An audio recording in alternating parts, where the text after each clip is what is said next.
Kisah-kisah yang anda dengar merupakan misteri jam 12. Tidak ada sebarang bukti yang boleh mengesahkan kebenarannya. Saya akan bacakan kisah yang pertama pada tengah malam ini dalam rancangan Misteri Jam 12.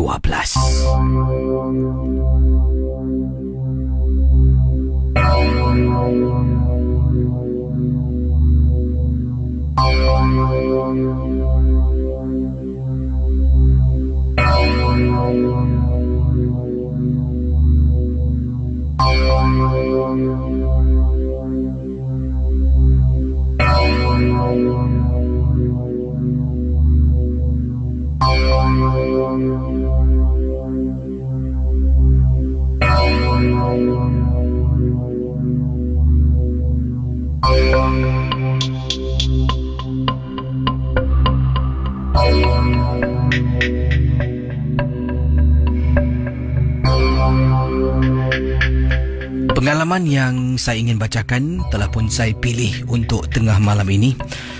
Ini kiriman daripada seorang pendengar. Beliau dan keluarganya telah bercuti di salah sebuah resort. Saya mohon maaf, nama resort ni tak boleh saya dedahkan kepada anda oleh kerana jalan ceritanya ini agak tidak baiklah, agak menakutkan. Jadi saya tak naklah anda memikir dan juga terkesan dengan kisah ini dan takut pula nak ke resort yang disebutkan dalam kisah ini. Kiriman ini datang daripada seorang pendengar yang bernama Encik Rosli, yang katanya beliau dengan isteri dan anak-anak telah pun bercuti di salah sebuah resort di Malaysia. Resort yang mana satu, sekali lagi saya tidak akan dedahkan kepada anda. Setibanya di sana, saya, anak-anak dan isteri telah pun dibawa ke bilik kami, iaitu terletak di tingkat 2. Pendengar Ria 897, Encik Rosli masuk ke dalam bilik resort tersebut. Anak-anak rasa gairah sangat sebab nak mandi di kolam renang yang ada di resort yang kami tinggal. Kemudian pada malam hari lah Casey. Pada malam hari saya sebenarnya terserempak dengan seorang makcik. Makcik ni kalau tak silap saya adalah pekerja dekat kawasan itu. Sebab dia memakai uniform, memakai baju kerja di resort yang saya, isteri dan anak-anak tinggal. Makcik ni berbual dengan saya seketika. Anak dengan isteri saya sedang berjalan dekat kawasan resort tu, dan kemudian makcik tanya, "Datang berempat aja?" "Ya cik, berempat aja." "Dari mana?" Dan saya pun cakaplah, "Oh, kami dari Singapura." "Oh, iyalah. Resort ni kena baik-baik. Jangan takut. Makcik dekat sini bukan nak takut-takutkan kau. Aku kerja sini dah lama sangat. Daripada resort ni, management nombor 1 dah bertukar ganti management. Aku masih lagi kerja dekat sini." Saya pun tanya, "Berapa lama?" "Engkau tak usah tahu berapa lama aku kerja. Tapi kau nak kena baik-baik, kena hati-hati." "Kenapa cik?" "Resort ni sebenarnya berhantu." Saya terdiam. Makcik ni gurau-gurau "Aku tak ada gurau. Malam-malam kalau kau nak tidur, lampu tandas jangan tutup. Ingat lampu tandas kau kena nyalakan. Kalau kau tutup, pandai-pandailah kau jawab ya." "Dahlah, aku pun nak buat kerja. Ingat, malam-malam nak tidur, lampu tandas jangan tutup." Saya masih terperanjat sebenarnya dengan kata-kata seorang makcik di sebuah resort yang saya dengan isteri dengan anak-anak tinggal. Isteri saya dengan anak-anak dah jauh ke hadapan lah. Dan saya cakap terima kasih pada makcik. Lalu saya bergegas menuju ke arah isteri dan anak-anak yang tak perasan pun yang saya tertinggal di belakang. Kemudian pendengar Ria, setelah duduk di bawah tu lebih kurang hampir jam 11 lebih malam, kita pun naik ke atas nak berehat. Esok pun ada lagi aktiviti-aktiviti yang kita nak lakukan berdekatan dengan resort yang kita sewa. Jadi bila naik ke atas bilik kami di tingkat 2, anak-anak masuk, masing-masing mandi, bersihkan diri, salin pakaian. Isteri pun sama, saya pun sama. Dan kemudian saya buka lampu, hidupkan lampu. Begini Casey, dalam keluarga saya, kita dah didik anak-anak. Isteri dengan saya. Kami tidak akan mempunyai tabiat buruk di mana kita biarkan lampu tandas menyala. Tidak. Sebab di rumah ni, kalau sesiapa yang nyalakan lampu tandas akan kena marah. Jadi bila saya orang yang terakhir keluar dari tandas, anak saya yang bersuara, "Ayah, lampu tandas tak tutup kata anak saya kepada saya. Saya tengok anak saya teringat makcik tu kata lampu tandas bila malam nak tidur jangan tutup. Entahlah Casey, saya nak percaya makcik tu ke ataupun saya nak menegakkan prinsip hidup antara peraturan dalam keluarga. Mana satu ni saya nak buat? Anda bayangkan mendengar Ria 897. Oleh kerana saya nak didik anak saya nak anak saya dengar kata saya pun toleh ke belakang dan matikan lampu tandas di belakang saya. Saya haraplah makcik itu hanya bidik, tidak benar. Jadi kami pun naik ke atas katil, mula tidur. Anak saya tidur dengan ibunya. 2 orang anak tidur dengan ibu sekatil. Katil tu agak kecil, jadi tak muat untuk saya tidur di atas katil. Saya tidur di atas lantai beralaskan sleeping bag yang saya bawa bersama. Jadi anak-anak semua dah tidur. Saya ni tak boleh tidur, fikirkan tentang tandas yang gelap. Kenapa agaknya makcik tu cakap dengan aku, tandas tu ingat kena terang. Kalau tidur malam jangan gelapkan tandas dalam resort ni, sebab resort ni berhantu. Casey, saya cuba tahan mata saya, cuba bersengkang mata. Akhirnya saya gagal dan saya tertidur. Pendengar Ria 897. Tahu-tahu saya bangun, saya dikejutkan oleh anak saya. Ayah.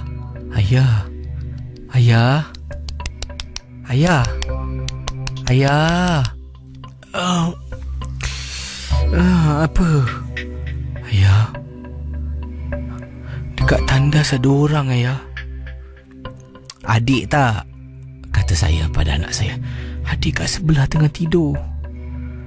Ibu tak? Ibu kat sebelah tengah tidur. Mana ada orang? Ayah, tadi saya dengar, Ayah.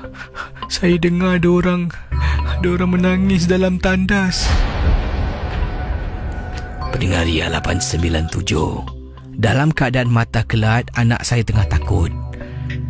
Dan saya pun kata pada anak saya, nanti ayah bangun, ayah buka lampu. Saya bangun, menuju ke arah tandas. Semakin saya dekat dengan tandas, semakin meremang bulu rumah saya. Saya pula terpandang dalam tandas. Casey, dalam tandas saya nampak ada susuk tubuh sedang berdiri sambil tangan kiri dan kanan berpeluk tubuh dan memandang melihat ke arah saya. Nasib baiklah saya mengantuk, jadi saya tak indahkan itu semua. Saya cuma capai tangan saya, buka suis lampu tandas dan saya kembali. Barulah anak gadis yang sulung ni baru boleh tidur nyenyak. Saya rasa mungkin makcik tu ada kebenaran yang dia katakan, kalau tidur malam dekat resort ni kena buka lampu tandas. Kalau tidak, faham aja lah ya.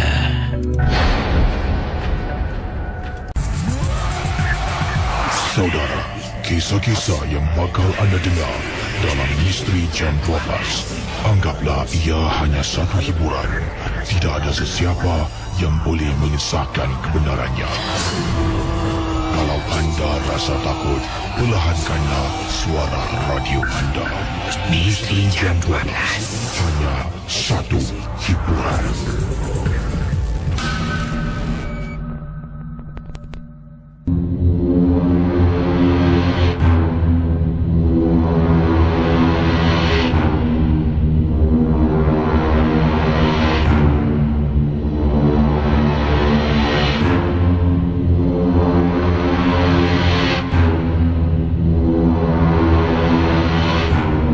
Baik pendengar Misteri Jam 12, berikut ini kisah yang ingin saya bacakan dalam rancangan MJ12.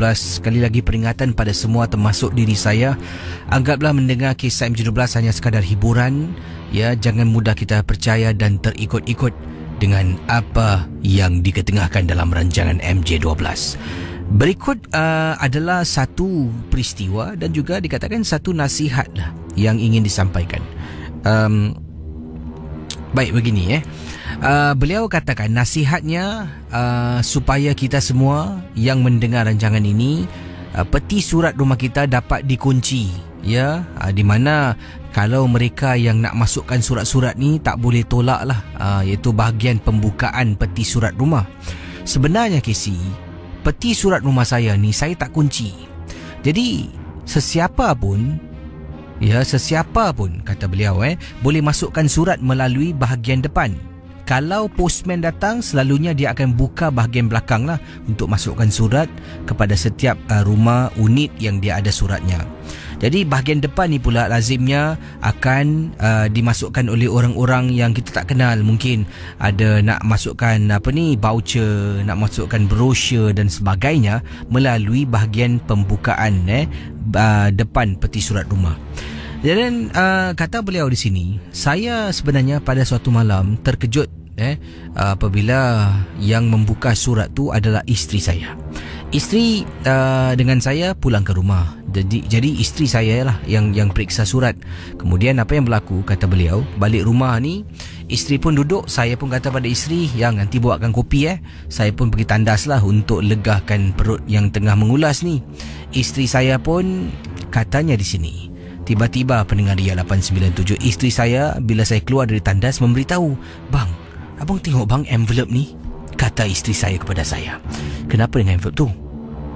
"Abang tengok sini cepat sini." Jadi bila isteri saya buka envelope tu, dalam envelope ada jarum peniti, tak tahu berapa banyaklah jarum peniti.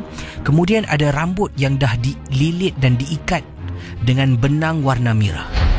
Gumpalan rambut tu diikat dengan benang warna merah. Dan kemudian ada benda-benda yang lain yang disertakan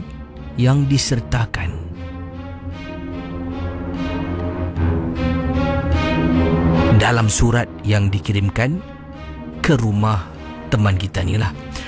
Jadi persoalan saya ni Casey, bila isteri saya pegang surat tu dan buka untuk tengok apa isi kandungannya, adakah dia terganggu ataupun tidak?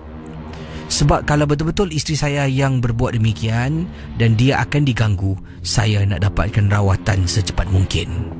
Saya tak tahu apakah tujuan, mungkin salah rumah mungkin. Tapi saya tahu tujuan itu adalah untuk menyihir seseorang. Terima kasih dan selamat tengah malam.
Sakit, bang.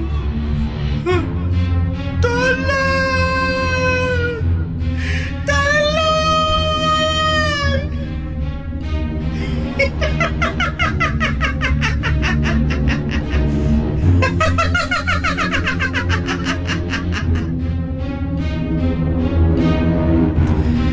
Pendengar Misteri Jam 12, tadi sedikit lakonan yang saya buat.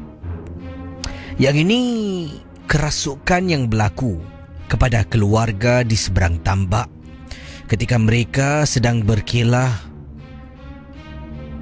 di sebuah kawasan berdekatan dengan sebatang sungai. Pada mulanya keadaan pada malam itu semua nampak okey. Sebab mereka sampai dari pagi, masuk malam tu, keesokan paginya barulah mereka akan pulang. Jadi bila sampai pada waktu pagi, mereka mula makan, mula nak memancing, mula bermandi dekat sungai. Dan datang lagi saudara yang lain, makin ramailah. Seronok sangat.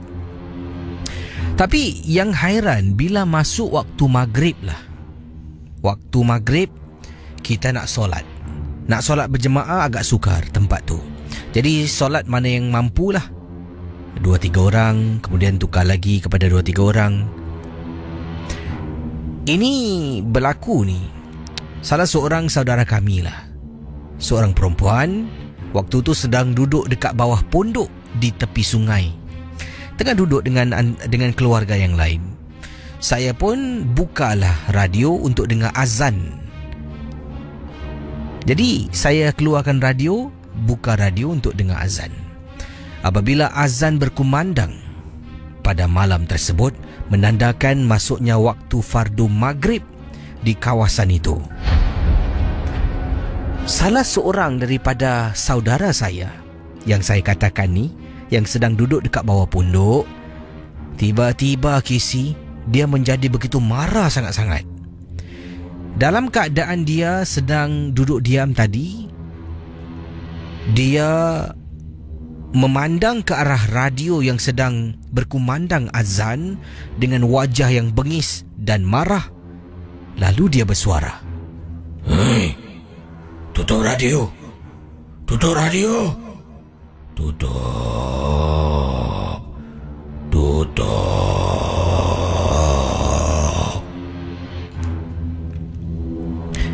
Bila dia dah bercakap macam tu, kita semua tahu yang itu bukan dia. Jadi kita pun tunggulah Pak Long yang sedang solat maghrib pada waktu itu. Selepas Pak Long solat maghrib, Pak Long pun keluar. Kita beritahu, "Pak Long, tengok Ida Pak Long, ada benda yang tak kena ni." Pak Long pun datang depan Ida yang sedang duduk di bawah pondok tu. Pak Long datang. Pak Long mula membaca, Bismillahirrahmanirrahim, Allahu la ilaha illa. Pak Long mula membaca, "Hei, diam kau. Diam. Diam." Pak Long baca lagi. Kemudian Pak Long minta air mineral. Pak Long tuang air itu dekat tangan. Dia renjis dan renjis terhadap saudara kami. Waktu dia renjis itulah terpekik dia dibuatnya.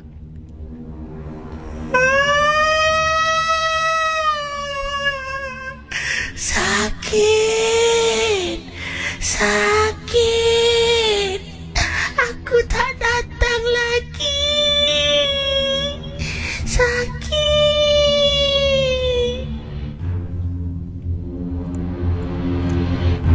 Ingatkan, dia betul-betul dah keluar, Casey. Pak Long pun cakap, "Kau keluar dari badan dia. Keluar sekarang. Keluar." Dia pun cakap dia akan keluar. Dia tak akan datang lagi. Tolonglah, jangan sakitkan dia. Dia keluar, Casey. Tengok, saudara saya dah okey. "Ida, okey tak?" Ida pun mengangguk kepalanya. "Okey Pak Long, okey. Okey Pak Long." Okeylah, alhamdulillah dah selesai. Kita pun kembalilah buat apa yang kita nak buat. Ada yang balik untuk solat, balik dalam kemah. Ada yang makan. Kita mula berbual-bual. Dan setelah 15 minit lebih, Pak Long saya terperasan lagi. Si Ida ni masih belum berubah.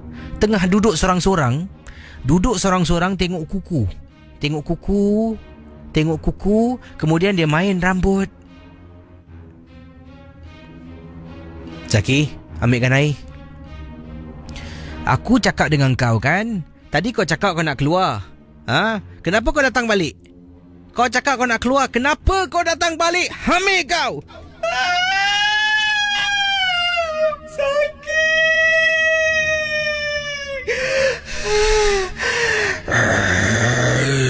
Sakitlah bodoh. Pendengar Ria 897, benda tu sampai keluar mencarut. Dia panggil Pak Long saya bodoh dan perkataan-perkataan yang mana saya tak boleh sebutkan di udara. Pendengar Ria 897. Rupa-rupanya dipendekkan cerita, benda tu menipu. Cuba tipu Hela. Kita semua yang ada di sana ni konon-konon nak percayalah yang dia dah keluar. Tidak, dia keluar. Dia datang balik, masuk. Sebabnya benda ni memang suka duduk dalam badan manusia. Suka sangat. Pada mereka, kalau duduk badan manusia, jin-jin ni makan free. Setiap kali kita makan, kalau tak baca doa, dia makan. Sebab tu kita tak kenyang katanya. Pendengar Misteri Jam 12, waktu kali kedua ni lah, bila dia masuk ke dalam badan saudara saya ni, memakan masa agak lama. Betul Kisi. Nasib baik dekat kawasan tu tidak ada keluarga lain kecuali keluarga kami. Waktu petang tu adalah petang sampai nak dekat maghrib, semua dah balik. Keluarga kita saja yang bermalam di sana. Dengan bantuan Pak Long, benda tu kali kedua benar-benar keluar dan tak datang lagi. Jadi, di sini saya nak nasihat. Kalau kita berada dekat kawasan hutan, tepi pantai, tepi sungai, jangan kita duduk seorang diri bersendirian. Jangan. Sebab, bila kita duduk sorang-sorang, jin kalau nampak, kalau dia suka, dia masuk dalam badan kita. Terima kasih dan selamat tengah malam. Kisah-kisah yang anda dengar merupakan misteri Jam 12. Tidak ada sebarang bukti yang boleh mengesahkan kebenarannya.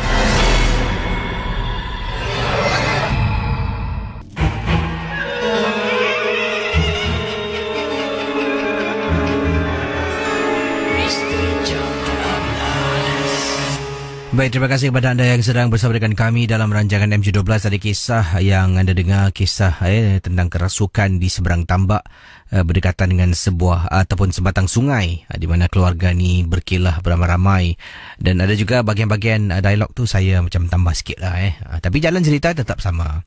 Cuma perbualan tu saya cuma lebih meriahkan lagi lah. Baik, terima kasih kepada semua yang mendengar MJ12 bersama dengan saya Casey. Terima kasih juga pada pendengar-pendengar dari Brunei Darussalam. Apa khabar Auda? Aku tanya apa khabar. Baik, diharapkan semua dalam keadaan yang baik, sihat. Dan juga begitu dengan teman-teman yang berada di seberang tambak di Malaysia, khususnya di Johor Bahru. Di mana lagi kalau di Malaysia anda sedang mendengar. Dan geng-geng momok yang berada di Singapura, ucapkan ribuan terima kasih. Kisah selanjutnya sebelum kita berehat seketika akan saya bacakan kisah ini. Ini datang dari mana tadi? Ini dia. Ini kiriman daripada Tini, bukan nama sebenar, nama samaran yang dia gunakan. Assalamualaikum Kisi. Waalaikumsalam. Nama saya Tini. Saya ingin berkongsi satu peristiwa lah. Mohon maaf, kisah saya akan saya ringkaskan saja. Jadi inilah pengalaman yang Tini nak ceritakan dalam rancangan Misteri Jam 12. Kisah pengalaman yang Tini nak ceritakan ni berkenaan dengan keluarga Tini. Bila Noyang Tini meninggal dunia, Tini tak pernah pun berjumpa dengan Noyang lah. Tapi ini adalah satu perkara yang dilakukan turun-temurun. Bila Noyang meninggal dunia,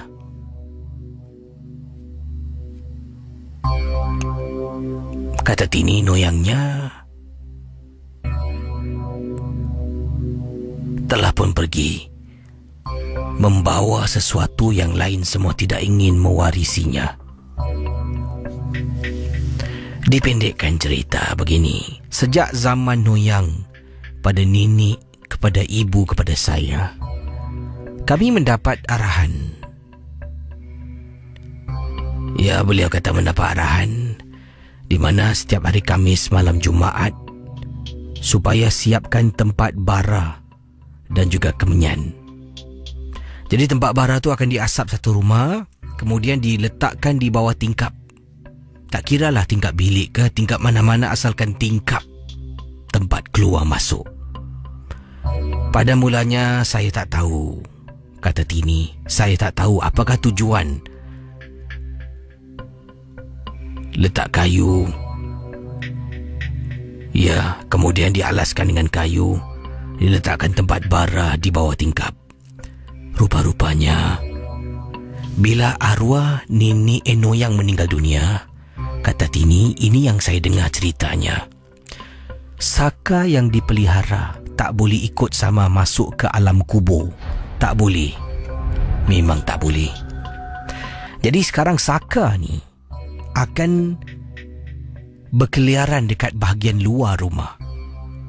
Ya, hanya di kawasan luar rumah. Boleh jadi di kolong blok ataupun di bahagian koridor luar rumah. Dan saka ni akan datang pada setiap hari Khamis malam Jumaat, mengganggu ahli anggota keluarga. Sebabnya setiap hari Khamis malam Jumaat, Noyang akan hidupkan tempat bara, letak kemenyan, seolah-olah membuat satu upacara, memberi jamuan sajian kepada saka tersebut. Pendengar Ria 897. Jadi bayangkan sejak zaman Noyang dah meninggal, nenek turun ke ibu turun ke Tini. Begitulah hendaknya. Jadi bila mereka yang duduk serumah dengan Tini, kalau tak buat, iaitu hidupkan bara api, letak kemenyan, rumah tu akan diganggu teruk-teruk. Sampai ke saat ini, saya tak pernah pun miss. Ibu saya pun tak pernah, nenek saya pun tak pernah terlepas untuk letakkan bara yang ada kemenyan, tempat bara sebagai santapan setiap hari Khamis. Tidak pernah. Jadi kita tak tahu, kalau kita tak buat, kita berhenti daripada melakukannya, tak pasti apa akan berlaku pada kami. Boleh tak Casey tanya pendengar Ria 897? Soalan saya ni, boleh tak kalau kita berhenti daripada terus memberi asap tempat bara kemenyan kepada makhluk peliharaan? Terima kasih dan selamat tengah malam. Misteri Jam 12 malam.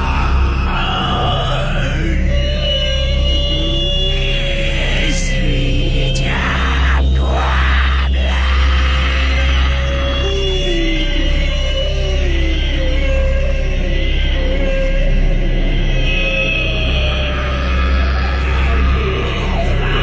Yeah.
anda sedang bersama dengan kami. Terima kasih juga kepada anda yang masih lagi setia bersama dengan Casey untuk kita duduk sembang dan mendengar pengalaman-pengalaman yang diceritakan dalam rancangan Misteri Jam 12. Pelbagai kisah saya terima dan ramai juga yang mengatakan ada beberapa kisah yang katanya suka dan seram. Yang ini pengalaman yang ringkas dari Hilmi. Saya pernah jalan dekat bawah pokok dengan isteri saya oleh kerana nak shortcut. Selalunya kalau kita nak pulang, kalau jalan pathway, jalannya agak jauh sedikit. Tapi kalau kita jalan lalu dekat kawasan Semak Samun ni, nanti lebih cepat sampai ke rumah lah. Jadi apa yang berlaku, katanya Hilmi, saya dah jalan dengan isteri. Tiba-tiba dah sampai depan, saya baru perasan yang isteri saya tidak ada bersama dengan saya. Mana isteri aku? Ingatkan, saya mati-mati ingatkan, tadi bila sedang berjalan ni, saya ingatkan isteri berada di belakang. Bila saya patah balik, isteri saya Casey sedang berdiri antara pohon A dengan B.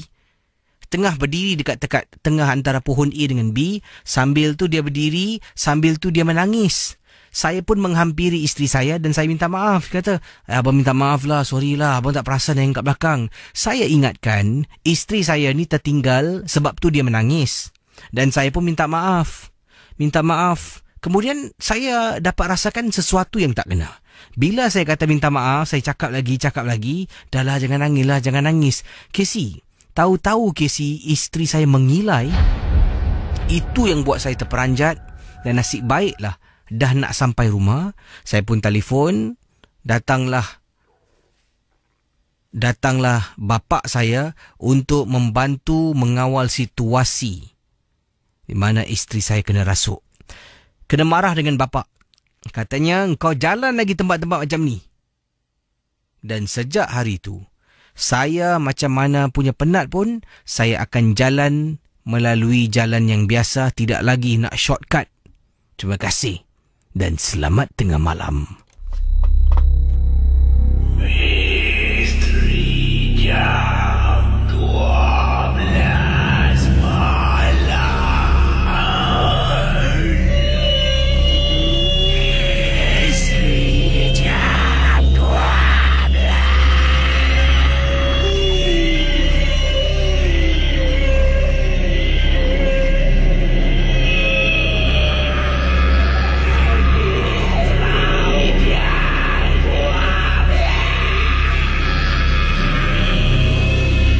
Okey, silakan 66911897. Sebelum tu saya juga nak beritahu anda, esok saya tidak bertugas. Bukan apa, sebab esok Ria, stesen Radio Ria ni akan ada peralihan sistem baru. Jadi bila sistem baru diperkenalkan, mereka akan lakukan pada waktu malam lah, antara jam 10 sampai pukul 5 pagi.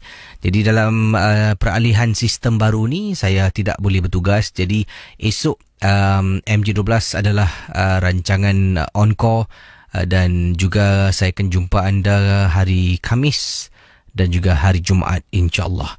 Jadi silakan 669-11897, 669-11897. Hello, selamat pagi. Pagi. Ya. Siapa tu? Saya Makcik Suci. Makcik Suci. Silakan. Boleh saya cerita? Terima kasih. Ya. Sebenarnya Casey, saya ni bekal guru bersara. Tahun 2000 saya bersara. Dalam masa saya mengajar tu, macam-macam yang berlaku di sekolah saya. Tiap sekolah ada camping rekreasi. Jadi sekolah saya ada school camping untuk Raja 5. Saya tiap tahun diberi tugas. Tugasnya apa? Untuk menyediakan makanan untuk budak-budak sekolah waktu pagi dan malam. Selain daripada itu, saya diberi tugas tidur dengan murid-murid perempuan. Satu tahun kerja berlaku satu kejadian yang bagi saya seram, bagi orang lain tak tahu lah ya. Kisahnya begini. Waktu malam, sewaktu nak tidur, saya ditugaskan tidur dalam kelas bersama dengan murid perempuan. Waktu jam tangan, waktu itu dah larut malam. Saya suruh murid-murid tidur. Murid-murid semua menyuruh saya bercerita tentang apa-apa lah. Saya kata merepeklah, tidur. Besok nak buat kerja lain. Waktu malam Casey, ya Allah Casey, saya kalau ingat kejadian ini, saya tak bertidur. Saya ditugaskan tidur bersama murid perempuan. Saya tidur di bahagian depan. Pintu tutup. Tengah malam Casey, saya terjaga. Saya lihat murid perempuan semua dah tidur. Kemudian saya dengar ada parent panggil anaknya, Yena. 2 kali Casey, Yena. Saya lihat saya berfikir, takkanlah malam-malam ni ada parent datang untuk memanggil anaknya. Kemudian saya terlelap tidur. Waktu paginya saya tanya murid-murid, adakah mereka dengar suara orang-orang tadi? Mereka tak dengar apa-apa. Saya kata saya dengar sesuatu. Guru-guru lain mengatakan, Sujia, kau nak tahu di sekolah ni ada benda keras, bekas kubur orang tentera Jepun. Saya takut Casey. Kemudian tahun yang berikutnya saya ditugaskan menjaga bahagian makanan, tapi tak tidur bersama murid-murid. Malam tahun yang saya ditugaskan bersama murid-murid di dalam school camping untuk hari 5, saya tidur di bilik aircon bersama guru-guru lain. Waktu hampir pagi, saya terjaga. Waktu tu hujan renyai-renyai. Saya pergi mandi dalam bilik air, kemudian mengambil wudhu dengan tujuan nak sembahyang subuh. Waktu saya keluar Casey, keluar dari tandas, saya bertembung dengan disiplin Mrs. Dia senyum aja melihat saya. Saya pun tak kata apa-apa. Saya lepas salam, besok paginya saya tanyalah guru tu dalam bahasa Inggeris. Saya tanya, wah semalam pagi dah buat round, dah cek sekolah. Dia kata mana pula? Aku tidur kat bilik tu. Ya Allah Casey, siapa yang bertembung dengan saya? Itulah Casey, cerita saya. Terima kasih ya. Selamat malam.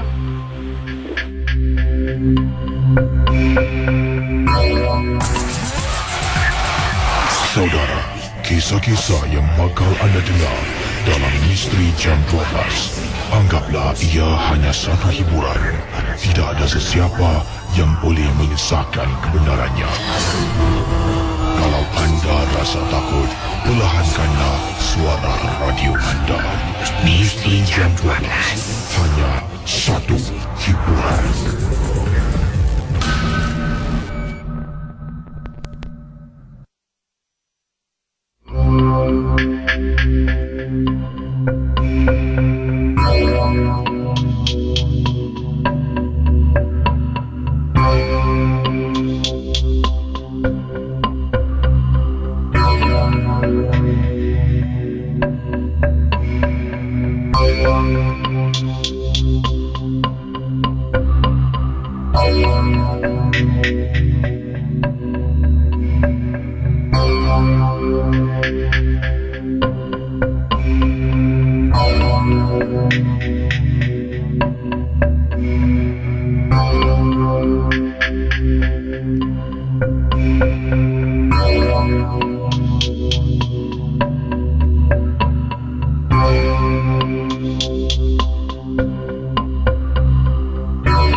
Kita akan buka talian sekali lagi 669-11897. Sementara saya nantikan panggilan dari anda, saudara. Di sini kisah yang ringkas ingin saya bacakan datangnya daripada Amalina. Assalamualaikum Kisi. Waalaikumsalam. Saya Amalina dan saya ingin berkongsi satu peristiwa di mana hal ini berlaku 2 tahun yang lalu, dan kisah ini amat terkesan dalam hidupnya. Seorang wanita telah pun merampas suami Amalina. Tapi bukan rampas secara fizikal, datang merampas. Yang dirampas suami Amalina ni adalah dengan menggunakan secara halus. Kiriman email kisah Amalina ni saya ringkaskan sajalah dan Amalina, bayangkan hal ini berlaku 2 tahun lepas. Ini rumah tangga mereka ni setelah mereka bina hampir 7 tahun 7 tahun berumah tangga. Selepas 7 tahun datang seorang wanita dalam hidupnya, dalam hidup suaminya, dan kemudian merampas suami dengan cara halus, dan akhirnya Amalina dan bekas suami berpisah. Mereka dah berumah tangga 7 tahun tapi tidak mempunyai sebarang cahaya mata, dan inilah pengalaman yang Amalina nak ceritakan. Walaupun berat untuk saya berkongsi, tapi ada baiknya saya berkongsi. Sebenarnya saya juga ingin wanita lain berwaspada dengan hal-hal yang dilakukan oleh wanita-wanita yang nak rampas suami kita. Kata Amalina begini, suami saya ni mula menunjukkan tanda-tanda yang dia dah mula menyeleweng. Sebenarnya bukan kerana dia nak menyeleweng, bukan. Tapi kerana suami saya ni dah terkena perbuatan seorang wanita ni. Di tempat tugasnya ada seorang perempuan yang baru masuk. Perempuan ni sebenarnya daripada departmen yang lain dan bukan di bangunan yang sama. Misal kata office suami saya terletak dekat kawasan Tanjung Pagar. Office perempuan ni pula terletak jauh Kesi. Bukan dekat Tanjung Pagar, di kawasan yang lain. Jadi bila wanita ni, si perempuan ni dipindahkan ke tempat pejabat ataupun office suami saya, di dalam pejabat yang sama, dia mula berkawan dengan suami. Pada mulanya macam kawan pejabat. Suami pun ada ceritakan sebenarnya dekat dalam departmen dia ada orang baru. Ada 2-3 orang lah. Dia beritahu siapa orangnya, dari mana. Saya pun okey lah. Suami saya memang gitu. Kalau dia balik, dia kadang-kadang suka berkongsi tentang tempat tugasnya. Kemudian satu hari tu suami balik. Saya tanya, "Bang, nak makan tak?" Dengar Ria 897, suami saya kata, "Tak, abang dah kenyang." Tak pernah tau Kisi. Suami saya tak pernah balik kata dia dah kenyang. Dia kalau balik, dia mesti tanya, "Masak apa?" "Abang lapar nak makan." Tapi pada hari tu dia balik, saya tanya, "Bang, saya dah masak, nak makan tak?" "Tak nak, abang dah makan." "Abang makan dekat mana?" "Kenapa abang makan, abang tak beritahu saya?" Suami pun kata, "Oh, tak ada. Bukan. Kawan kerja baru abang, dia ada masak lebih. Dia belanja orang-orang dekat office ni lah. Dia bekalkan kita semua. Abang pun makan sekali. Jadi tadi dah makan banyak sangat, sampai perut kembung. Nanti tengoklah. Kalau malam-malam abang lapar, dia pun makan." Okeylah. Saya pun okeylah. Nasib baik belum sajikan makanan ni. Kemudian esok hari sama juga Kesi. Balik, "Bang nak makan tak?" "Tak nak, abang dah makan."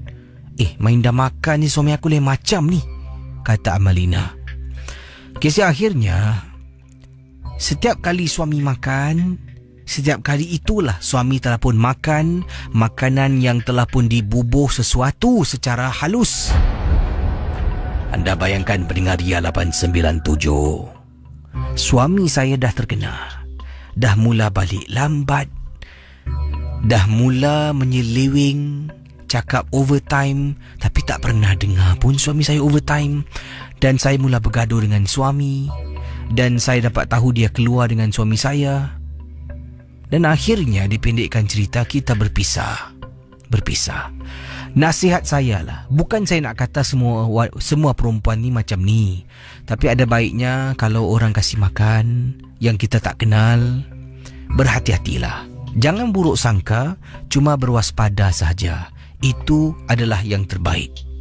Sekarang 2 tahun dah berlalu, suami saya mungkin bahagia dengan perempuan tu. Saya inilah yang masih memikirkan tentang kebahagiaan 7 tahun musnah begitu saja.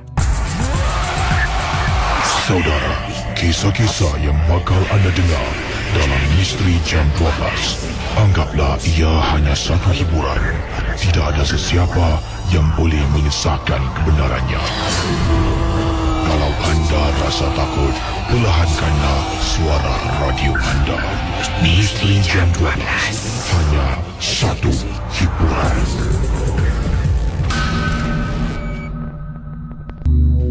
Baik, ramai yang simpati dengan kisah Melina tadi yang beliau kongsi sama. Dan apa kata anda mungkin? Apa yang boleh dilakukan sebenarnya? Anda bayangkan secara senyap suami diambil begitu saja dan perhubungan rumah tangga ni yang dibina 7 tahun musnah dalam sekelip mata sahaja. Inilah mungkin setiap berlaku telah pun ditulis dan mungkin kita tidak akan diuji kalau kita tidak mempunyai kekuatan menangani masalah yang bakal kita hadapi.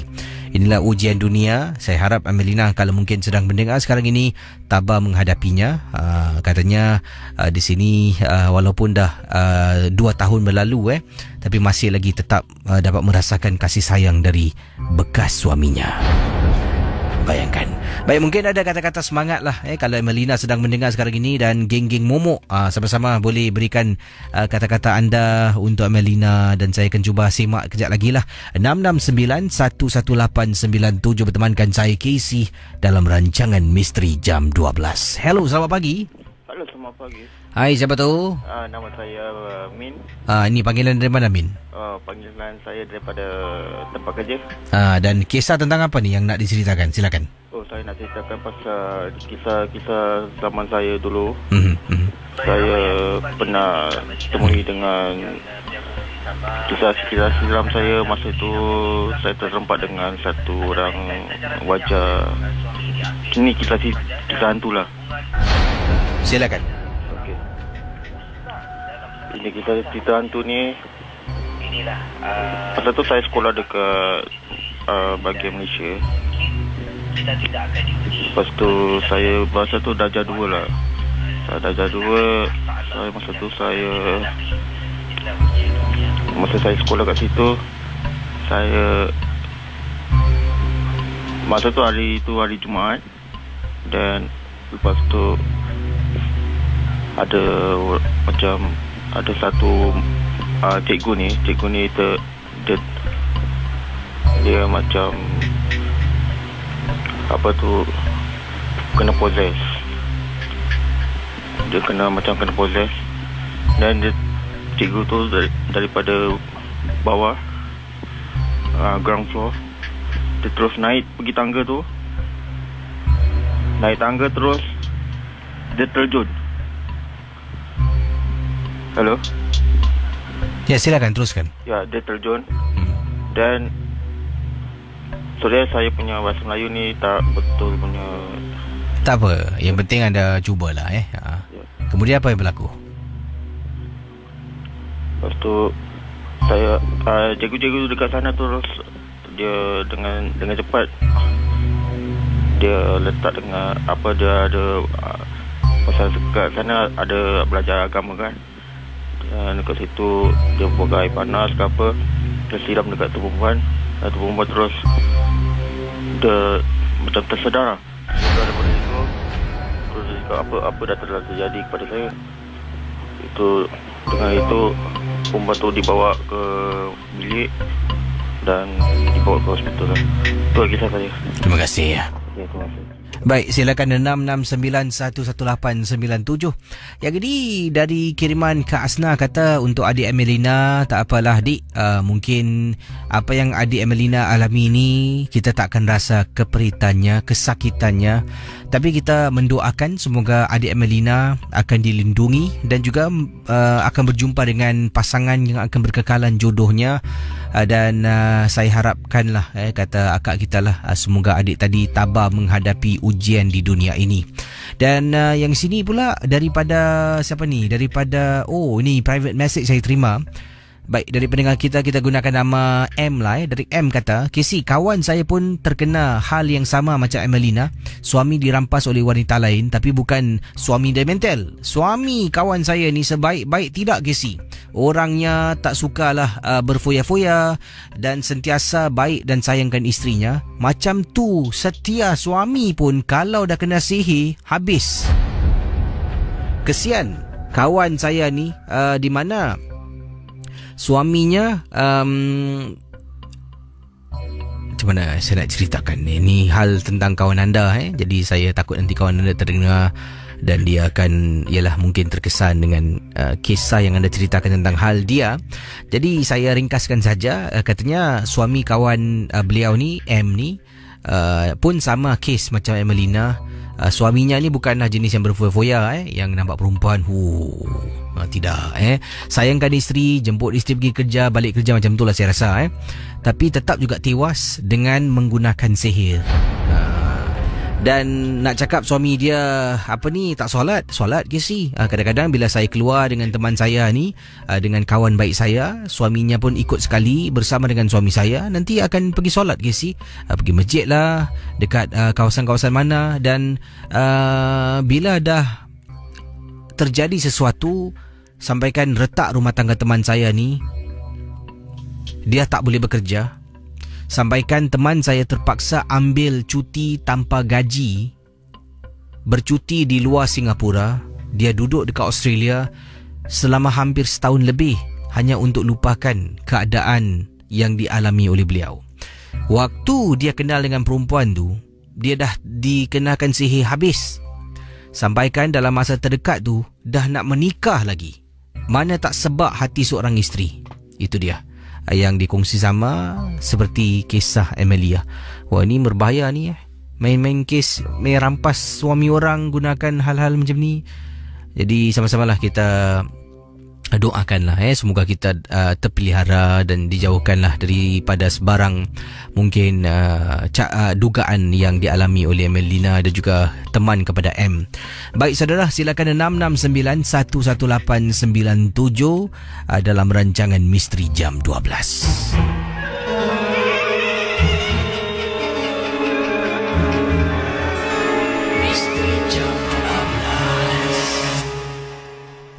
Baik, di sini ada kiriman daripada teman kita. Katanya, KC, kalau nak mungkin dapatkan nasihat, tanyalah Pak Radin macam mana nak mencegah daripada lelaki-lelaki suami orang ni dirampas oleh wanita-wanita yang tidak berhak.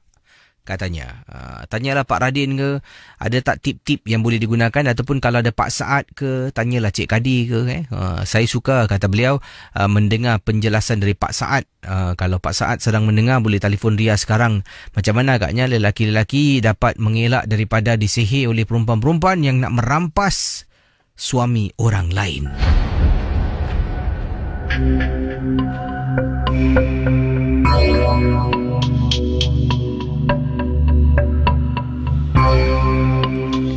Hello, selamat pagi.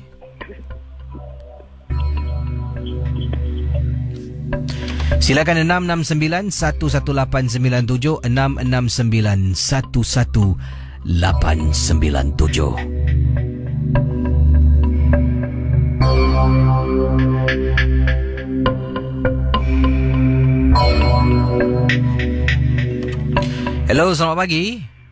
Hello, Assalamualaikum. Waalaikumsalam warahmatullahi. Siapa tu? Saya Samad. Cik Samad. Panggilan dari mana Cik Samad? Saya Samad. Sedang bertugas ke? Saya Samad Nuten. Silakan Cik Samad. Saya Nuten tapi saya sekarang tinggal Lules. Silakan. Kisahnya. Saya kerja pengawal khidmatan tapi saya kerja pagi. Nanti saya dekat Pak rumah. Saya kisah, saya tak ada cerita. Tapi apa yang saya kisah cakap, nak merampas orang punya suami apa, itu terserah masing-masing kan. Tapi yang saya tak terima tadi, sebelum yang Casey cakap tadi pasal yang merampas tu, ada satu makcik call tu, makcik merepek. Saya pergi orang tak ada cerita, jangan pergi cerita. Cerita apa tak, kalau orang pergi tahu, waste time, buang karen. Saya ikut Misteri 16, Warna saya ikut, pasal ABC semua Warna, Suati Ali, semua kenal. Nak tahu saya. Cuma saya tak suka. Bila saya kerja pengawal keselamatan, guard Biasa dengar orang berbual ini semua macam merepek tau. Tak cerita bikin cerita. Saya kerja guard. Saya boleh bikin cerita. Tak bantu, saya bantu. Tapi pasal ini orang merepek. Jangan bikin cerita. Pasal apa? Kasih orang yang peluang yang ada cerita. Ini semua merepek. Bila saya dengar, kadang saya bingit. Bila saya bingit, saya call. Bukan apa tau. Saya call apa tau. Saya bingit. Ini merepek. Saya cerita jangan bikin cerita. Buat apa bikin cerita? Ya. Tajupaan tu kan tajupaan tu lah. Ini semua merepek meraban. Saya tak terima. Pasal saya bingit. Bila saya dengar radio selalu, orang yang merepek ni semua saya tahu. Casey saya faham. Casey punya orang. Casey tahu orang yang merepek semua Casey layankan. Pasal Casey DJ, kita kerja layankan. Pasal saya kerja guard, orang yang mau merepek saya layankan. Yang tak terima saya tegur. Tak ada cerita, jangan bikin cerita. Ini kira merepek meraban. Kata orang tak, saya betul suka orang macam merepek. Kalau ada story, betul-betul cakap story. Macam Paradin, ni semua. Betul, saya suka terdengar. Tapi yang merepek, itu macam tadi tu macam cakap merepek lah itu. Casey saya gitulah gitu ni. Ini semua ya Allah. Kalau pergi rumah saya cakap apa tau? Alamak, pergi pusaraman lagi bagus pusaraman. Jangan merepek. Kan buat karen, ini kan bil berjalan. Jangan merepek. Ada cerita, kita bikin cerita. So, saya, Warna, Ria, semua kenal saya. Macam ABC, Suati Ali, Dora Bajuri, semua kenal lah. Kalau saya cakap sama Nutel, sama Loleta, orang tahu. Sama Angolia, orang tahu. Tapi jangan merepek. Saya kan dengar, sehingga saya panas. Pasal apa? Saya kerja guard 8 pagi, 8 malam. Tapi saya tidur pukul 2, 3 pagi. 3 jam saya tidur, pukul 6 saya bangun, saya kerja. Saya kerja kat River Valley. Dekat rumah saya, 4 bus stop aja. Tapi bila orang merepek, saya bingit. Tapi saya tahu Casey punya kerja, Casey macam Casey kerja. Tapi Casey tahu orang yang merepek cuma Casey layankan. Saya faham. Pasal saya bukan budak tai. Umur saya dah 45. Jadi ini semua merepek meraban. Bikin story je. Tak ada story, bikin story. Alamak, cik saya gitu ni. Alamak, darah apa je. Kena Casey. Jangan marah. Saya cakap biar orang yang dengar. On air, biar orang yang dengar. Saya cakap ni sama Nutel, sama Loleta, sama Angolia. Orang dengar. Pasal saya tak terima. Orang merepek. Ada story, bikin story. Cakap betul-betul. Jangan merepek meraban. Kerana Casey dengar, saya faham tau. Casey layankan. Pasal Casey DJ, jalankan tugas. Betul tak? Kita makan gaji. Saya faham. Tapi saya tak terima. Okey Casey. Terima kasih Terima kasih. Assalamualaikum. Waalaikumsalam warahmatullahi wabarakatuh. Jadi ingat, jangan membazir waktu. Jangan waste time, kata Pak Cik tadi. Very contradicting, tuan-tuan dan puan-puan.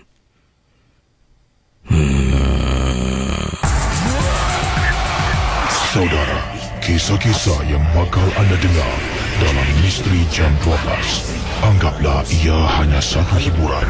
Tidak ada sesiapa yang boleh mengesahkan kebenarannya.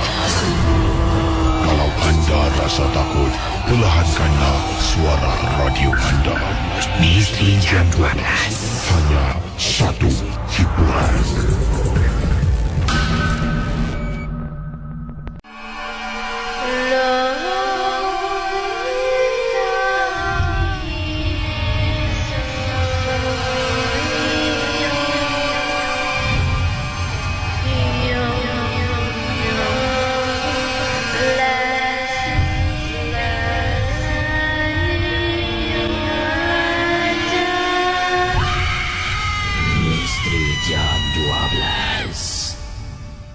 Terima kasih kerana bersama dengan saya. Dan MG12 adalah rancangan yang digemari ramai.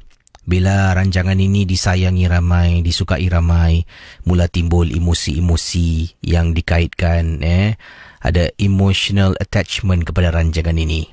Jadi terima kasih atas maklum balas anda. Ya, terima kasih. Tapi saya harap yang ingin hubungi saya, sama-samalah kita berkongsi pengalaman kisah misteri, benar ataupun tidak.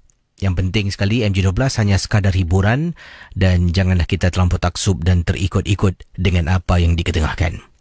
Cakap tentang Abang Said Angguliah tadi, kalau tak silap saya.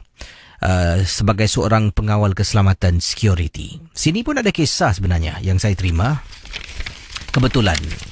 Ini tentang seorang pengawal keselamatan. Dan cerita yang beliau sampaikan kepada saya, ini datangnya daripada Encik Omar. Omar yang berkongsi pengalaman sebagai seorang pengawal keselamatan. Dan kisah ini bukan di Singapura. Ini berlaku di Ulu Kelang. Ulu Kelang kat mana tu? Ulu Tiram, saya tahulah. Ulu Kelang tak tahulah.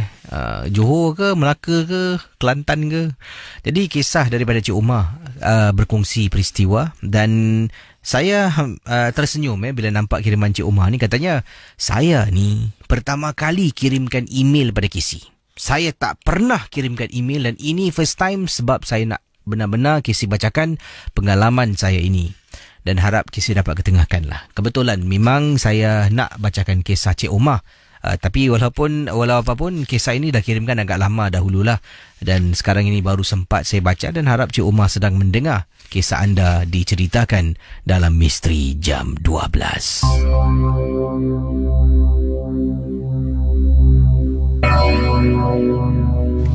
Assalamualaikum kepada semua. Terima kasih kepada Casey kerana memilih kisah saya untuk dibacakan. Ini pertama kali saya kirimkan email kepada Casey dan saya harap Casey dapat baca dan mohon maaf kalau ejaan-ejaan saya dalam pengalaman ini tidak begitu betul. Saya Umar. Saya ingin berkongsi pengalaman bertugas sebagai seorang pengawal keselamatan ataupun security guard di Ulu Kelang. Peristiwa ini berlaku Casey mana saya menjaga sebuah bangunan terbengkalai. Sebenarnya bangunan ni yang saya jaga terbengkalai dah agak lama lah. Tidaklah masuk tahun baru terbengkalai untuk lebih kurang 6 hingga 8 bulan. Saya ditugaskan untuk jaga sebabnya untuk melarang daripada orang-orang datang masuk dalam bangunan ni curi besi, curi barang-barang yang berharga. Dan bangunan ni akan dirobohkan secara tahap bertahap. Jadi barang-barang yang berharga seperti besi-besi yang ada terdapat dalam bangunan ni akan dicabut, dijual kepada karangguni-karangguni yang akan dihantar. Karangguni datang setiap hari, mesti ada 2-3 lori datang. Tapi ada juga yang akan ambil kesempatan masuk dalam. Jadi saya ni ditugaskan di depan. Pintu besi ni memang besar dan tinggi. Tidak ada sesiapa pun boleh masuk kecuali mereka minta izin dan saya membuka pintu tersebut. Pada suatu hari saya ni terlampau mengantuk sangat.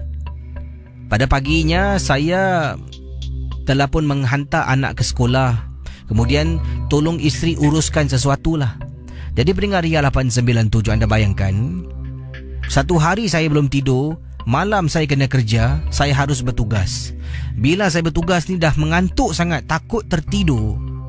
Jadi saya pun keluar daripada kawasan bangunan bahagian depan bangunan ni. Jalan sekeliling bangunan yang dah terbengkalai ni.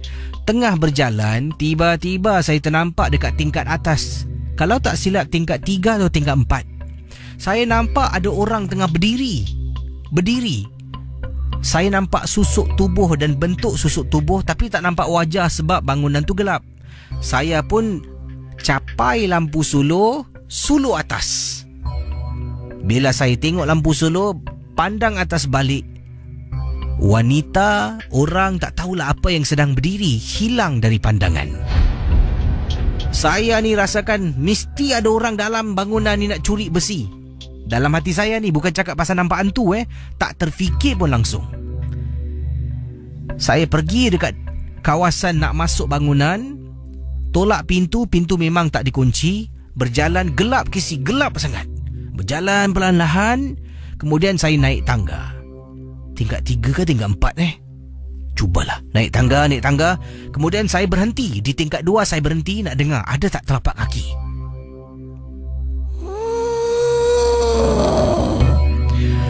Pendengar Ria 897, kata Cik Umar, saya terdengar suara orang mengerang. Saya terus terdiam. Nak takut-takutkan aku siapa dekat atas tu? Turun Ini kawasan larangan. Casey, saya bersuara lagi. Tiba-tiba suara garau tu hilang. Apa yang buat saya rasa takut apabila tengah naik tangga? Tahu-tahu Casey, bau pacai. Bila bau pacai, baru saya terfikir, ini bukan orang ni. Dalam hati saya bercakap. Saya pusing, turun tangga, saya baca Al-Fatihah, Bismillahirrahmanirrahim, Alhamdulillahi Rabbil Alamin. Saya turun ke bawah Casey, sampai dekat tingkat 1. Meremang bulu roma, dapat rasakan macam ada benda ikut saya belakang. Saya lari keluar sampai ke bahagian depan tempat saya duduk tadi. Sekarang bangunan ni pun dah tak ada lagi dah dirubuhkan sepenuhnya. Saya pun dah ditugaskan tempat lain. Pusat membeli belah, tapi beroperasi, bukan yang terbengkalai. Terima kasih dan selamat tengah malam, Casey. Kisah-kisah yang anda dengar merupakan misteri jam 12. Tidak ada sebarang bukti yang boleh mengesahkan kebenarannya. Okey, saudara, memandangkan esok saya tidak bertugas, harap maklum, esok adalah rancangan ulangan. Jadi saya jawab panggilan satu lagi lah, last lah. Ini hadiah. Hello, selamat pagi. Hello. Halo, Assalamualaikum Casey. Selamat malam. Ya, siapa tu? Ini Pak Sontoloyo mau cakap. Ya, silakan. Ya, ini saya enggak ada cerita, tapi saya nak buat aduan ya. Aduan kerana pendengar yang terakhir tadi, dia buat aduan kepada anda, tapi beliau juga mengulang-ulang ceritanya. Jadi seperti anda kata tadi, membuang masa. Jadi saya harap untuk Abang Gad tadi itu jangan kontradik cerita anda ya. Terima kasih. Assalamualaikum. Waalaikumsalam.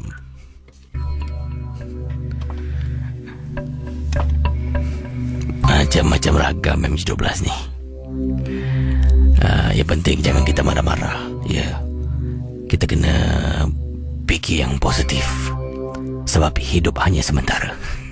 Okeylah, seorang lagi pemanggil, last call. Yang nak bercerita lah, saya harap yang nak bercerita, silakan. Manggil yang terakhir dan kisah biar ringkaskan boleh, saya harap lah. Ini saya overtime lah. Kasih 5 minit lah boleh. Hello, selamat pagi. Hello. Halo, apa kabar Pak Raden? Ya. Ya, Assalamualaikum ya. Waalaikumsalam Pak Raden, silakan. Ya, ini Pak Raden nak cerita tentang pandangan tadi. Ada satu perempuan yang suami dia tu kena chronic living couple. Ini Pak Raden cakap, kenapa tak nak ikhtiar berpantang maut sebelum ajal, dan kalau jodoh tak ke mana, why don't you ask pakar-pakar yang baik? Bukanlah pakar yang tak Tuhan. Bukan Tuhan, tapi kita disuruh ikhtiar. No harm in trying, lady. Sedih kalau kau tahu nombor telefon Pak Radin, aku bukan nak promote. Aku kasih .com, biar savior engkau kerana apa? Menyelamatkan orang tu pahala tau. Itu pasal Pak Radin cakap ini tips Kalau kenapa ni boleh Pak Radin cerita tak? Bagaimana pasal dia, Casey ada tanya, ada orang tu tanya bagaimana nak pagarkan suami daripada tackle. Ada tak? Ya, ada. Ini Pak Radin cakap secara jujur. Isteri belajar satu Kalau kita nak suami, katakan awak dah tahu kes suami awak dah kes kronik, dah nak kena dot bongok, dah nak dot gila bayangkan betina lain. Ini satu je Pak dia cakap ikhlas.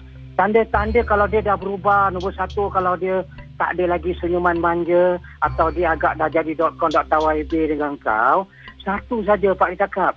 Ini tip satu Pak Dia cakap tentang bukan masuk bab rumah tangga Islam ke bab hukum, nanti Muiz dengar pula. Tapi tak apalah, Muiz semua bagus, a good counsel, orang kata, I respect Muiz also. Ini Pak Dia cakap is a good Islamic body ni, we should be proud. Ini Pak Dia cakap ikhlas. Apa tahu kisah tentang hukum, orang kata kirakan ni pengalaman saya lah. Kalau seorang isteri, Pak Dia cakap ikhlas. Kalau awak dah betul-betul, awak orang putih cakap, if you really know that man is born for you, why don't you go all out to save him, grab him from the, apa tahu, all those people yang kalau orang Inggeris cakap, saya tak nak cakap kasar lah, grab them daripada orang yang .com, betina mengenyam. Apa pasal kau tak nak selamatkan suami, habis kau makan berarti berulang jantung. Pak Dia cakap kasih satu tip, kalau suami dah tanda-tanda yang gini, kalau awak masak ke apa, berdoalah depan masakan tu. Bukan kita berdoa untuk masakan tu, kerana doa tu, berdoa kerana masakan tu Allah Ta'ala. Masakan tu rezeki minallah. Cuba kalau kita dah, orang kata masakkan untuk suami, itu pasal zaman sekarang susah .com.net yang masakkan. Itu pasal bila suami makan tak ada berkat. Pasal apa? Tangan isteri tak masak. Itu pasal petua. Ini Pak Dia cakap satu ikhlas. Wak imah siapa sekalipun kalau korang ada maid atau ada apa, no harm in masakkan suami once a while atau bikinkan suami kopi dengan tangan sendiri. Tapi kalau untuk pagaran sebagai seorang isteri, kalau dah tahu begitulah suami telah dirampas orang, ini Casey, tapi jangan lupa Casey, God is great. You know something, untuk wanita tu nanti suami kau .com makan menyesal tak habis atau belajar satu tak. Seorang wanita, kalau dia merampas seorang wanita atau laki-laki dia, saya itu orangnya aku anti suami orang pula, anti laki-laki. Ini Pak Dia cakap jujur, seorang wanita atau seorang suami, kalau seorang isteri seorang suami, kalau macam mana pun orang kata kirakan, Wak Imah dah tahu orang kata kirakan, rumah tangga dia dah kocak-kacir, cepat-cepatlah orang kata cari jalan keluar. Tapi ada satu berita yang paling baik. Ini Alhamdulillah, aku pun nak ketawa pula. Ini sedih juga jemput aku. Apa terjadi? Pak Dia cakap ikhlas. Kalaulah betul-betul orang kata isteri yang suami orang tu, hamba Allah yang wanita tu dekat Facebook yang Casey cerita tu, kalau dia dirampas oleh suami, orang dirampas, tapi kalau melalui sihir takkan kekal. Because the force to get married, the force to love someone, hanyalah .com.temporary basis. Sebab setiap sihir Casey akan ada time limit dia. Begitu juga nasi tangas atau nasi kangkang ke apa, mak cakap perkataan begitu nasi yang diuap oleh seorang wanita yang zalim. Memang sihir ni satu .com tak cepat. Pasal apa? Setan ni keparat kasih tolong tau. Tapi jangan lupa, at time pass by, sumpahan sihir ada masa akan pecah tersendiri Casey. Sebab sekuat-kuatnya ilmu sihir, kau tak dapat kuat lah orang kata cinta sejati yang diciptakan taklah. Macam contoh Casey dengan Fiza O, Casey tak bikin Fiza O, Fiza O pun tak bikin Casey. Tapi kenapa Casey boleh dapat jodoh dengan dia? Sebab kurniaan Allah Ta'ala mempertemukan korang. Jadi kalau bergaduh ke Casey dengan Fiza O ke sikit perkara remeh-temeh dekat gini, akan berbaik semula, berkekal. Sebab tinggalkan lidah lagi tergigit. Ni suami isteri, petty matters adalah, tapi akan kekal. Tapi untuk wanita tadi bila Pak Dia dengar, aku sedih sekali. Alamak, nak macam menitis mataku. Kenapa lah kau tak nak cari ikhtiar? Memang kita disuruh apa tau, dalam Islam kita disuruh dua. Kita disuruh apa? Doa, usaha, orang kata, dan bertawakal. Habis kalau kau dah usaha tapi kau tak nak, kau dah berdoa, tapi .com dah doa, kalau tak tawakal, tak usaha, macam mana? Tapi untuk Pak Radin cakap ikhlas kalau kita ujian, dalam banyak ujian yang paling sedih, yang itu pasal kadang-kadang kes aku banyak chronic loving couple. Korang ingat macam aku ni main-main dia ada cerita. Sekarang baru Casey baca, Casey tahu kan hakikat sihir yang paling zalim sekali antara sihir yang Pak Dia selalu kes chronic loving couple adalah orang yang berkocak-kacir sampai hati nak kacau rumah tangga orang. Kalau engkau belum suami ke, kalau engkau beranak dara ke atau janda kesepian, walaupun belum ada jodoh, berdoalah untuk jodoh. When you pray for jodoh, jodoh akan datang. Ibarat tak lari gunung dikejar, tak lari jodoh tak ke mana.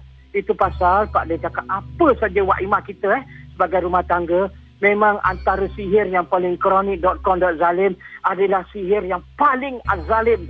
Kadang-kadang kita dosa tak kisi. Selain daripada sihir memecahkan rumah tangga orang, kita macam runtuhkan masjid. Ini kan rumah masjid orang. Kau sanggup tak betul? Itu pasal Pak Adin kalau membantu orang, kalau .com.loving couple, I always say I go all out. Orang kata to fight the good cause until Pak Adin selamatkan rumah tangga orang. Walaupun satu hari aku akan meninggal, tapi saya tidak nyada sama kira aku tolong orang tentang kes rumah tangga kronik kes. Tapi untuk isteri satu tip aja Pak Adin kasih. Kalau nak suami akan kekal jodoh dengan awak, satu ajalah. Siap lepas sembahyang ke apa, berpelukkanlah dengan suami sekejap. Ya Allah, berkatkanlah jodoh aku dengan suami. Siap solat, berkatalah begitu. Because why? Allah Ta'ala Usami'ul doa. Allah Maha mendengar doa. Itu saja ya. Assalamualaikum. Waalaikumsalam warahmatullahi ta'ala wabarakatuh. Baiklah saudara, saya pun dah overtime sedikit pada malam ini. Dan esok sekali lagi saya tidak bertugas, harap maklum, sebab ada peralihan sistem baru di RIA. Jadi saya jumpa anda mungkin hari Khamis ataupun hari Jumaat dalam Geng Burung Hantu. Terima kasih pada semua yang telah pun berkongsi. Saya baca komen anda kat Facebook. Saya ketawa seorang-seorang. Betul kreatif betul lah. Tak apa bila kita nak berlawak, mungkin bergurau-gurau senda di Facebook boleh cuma kena beralas lah. Sebabnya dalam Facebook gambar wajah kita kita cakap tak beralas, nanti terpandang pula anak saudara ke anak-anak kawan anak-anak kita tengok mak kawan aku punya bapak macam ini rupanya orang dia. Dah satu hal Jadi ingatlah, nak bergurau boleh, nak berseluruh ke, nak mungkin mungkin nak buat lawak ke boleh tapi ingat kena beralas. Jumpa anda dan terima kasih. Selamat pagi. Yahoo, balik.